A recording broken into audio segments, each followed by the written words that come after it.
अस्सलामुअलैकुम दोस्तों, मेरा नाम है अरसलान अली और आज मैं आपको ईद की नमाज़ पढ़ने का तरीका सिखाऊंगा और इसकी नीयत करने का तरीका सिखाऊंगा। आपने ईद की नमाज़ की जो नीयत है वो कैसे करनी है वो मैं सबसे पहले आपको बता देता हूँ।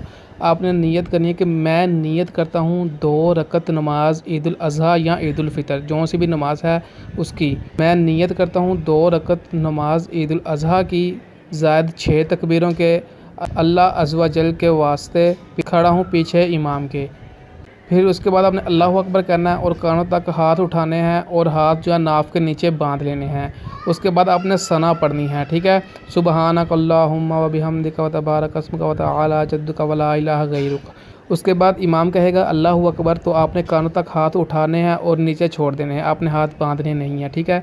दूसरी बार फिर इमाम कहेगा अल्लाहु अकबर और आपने फिर हाथ उठाने हैं कानों तक और नीचे छोड़ देने हैं, हाथ आपने नहीं बांधने। तीसरी बार जब इमाम कहेगा अल्लाहु अकबर तो आपने कानों तक हाथ उठाने हैं और आपने हाथ बांध लेने हैं, ठीक है। तो उसके बाद इमाम अल्हम्दुलिल्लाह शरीफ पढ़ेगा और साथ कोई सूरत मिलाकर पढ़ेगा।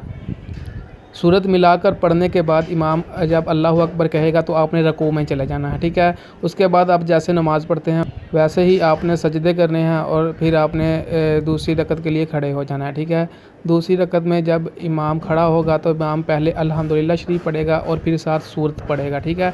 सूरत पढ़ने के बाद वो 3 बार फिर अल्लाहु अकबर यानी कि तकबीरें कहेगा। तो फिर वो अल्लाहु अकबर कहेगा तो आपने हाथ उठाकर कानों तक लेकर जाने हैं और फिर नीचे छोड़ देने हैं।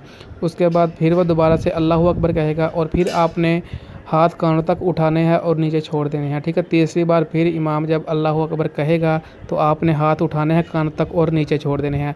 चौथी बार जब इमाम अल्लाहु अकबर कहेगा तो आपने हाथ नहीं उठाने, सीधा रकू में चले जाना है, ठीक है। 3 बार इमाम अल्लाहु अकबर कहेगा दूसरी रकत के अंदर तो आपने हाथ कानों तक उठाने हैं और नीचे छोड़ देने हैं, आपने हाथ बांधने नहीं हैं। चौथी बार जब इमाम कहेगा अल्लाहु अकबर तो आपने हाथ भी नहीं उठाने कानों तक, आपने सीधा रकू में चले जाना है, ठीक है। तो उसके बाद जैसे बाकी नमाज़ पढ़ते हैं वैसे ही आपने नमाज़ पढ़नी है इमाम के पीछे।